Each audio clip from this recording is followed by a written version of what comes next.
Hello, citizens of the world. We are anonymous.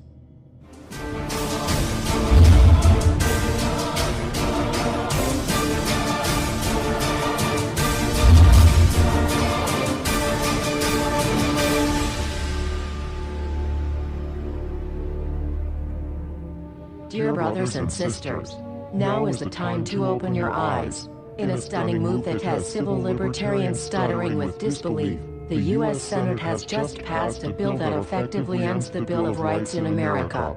The National Defense Authorization Act is being called the most traitorous act ever witnessed in the Senate, and the language of the bill is cleverly designed to make you think it doesn't apply to Americans. But toward the end of the bill, it essentially says it can apply to Americans if we want it to. Bill summary and status. 112th Congress, 2011 to 2012, S. 1867.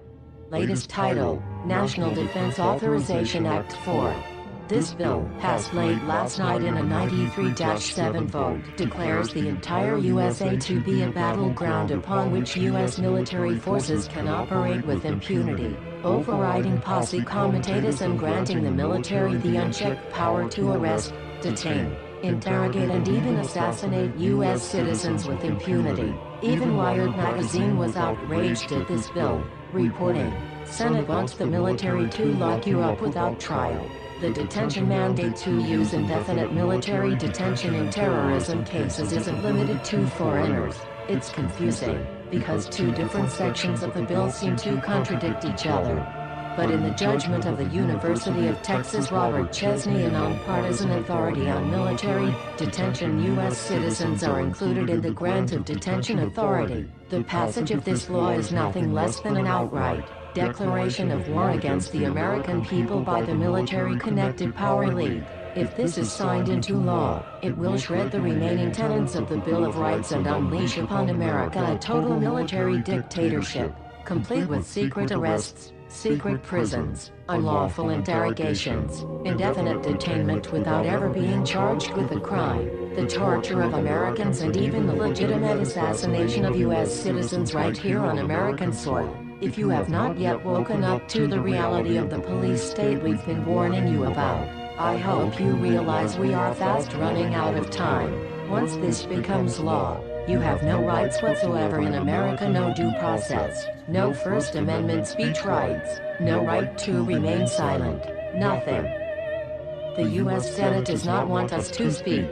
I suspect even now orders are being shouted into telephones and men with guns will soon be on their way. Why? Because while the truncheon may be used in lieu of conversation, words will always retain their power. Words offer the means to meaning, and for those who will listen, the enunciation of truth. And the truth is, there is something terribly wrong with this country, isn't there? Cruelty and injustice, intolerance and oppression, and where once you had the freedom to object, to think and speak as you saw fit, you now have censors and systems of surveillance coercing your conformity and soliciting your submission. How did this happen? Who's to blame? Well, certainly there are those who are more responsible than others, and they will be held accountable. But again, truth be told, if you're looking for the guilty, you need only look into a mirror. I know why you did it. I know you were afraid. Who wouldn't be? War, terror, disease. There were a myriad of problems which conspired to corrupt your reason and rob you of your common sense. Fear got the best of you, and in your panic, you turned to the now president in command, Barack Obama. He promised you order. He promised you peace, and all he demanded in return was your silent, obedient consent. More than 400 years ago, a great citizen wished to embed the 5th of November forever in our memory. His hope was to remind the world that fairness, justice, and freedom are more than words, they are perspectives. So if you've seen nothing, if the crimes of this government remain unknown to you, then I would suggest that you allow the 5th of November to pass unmarked.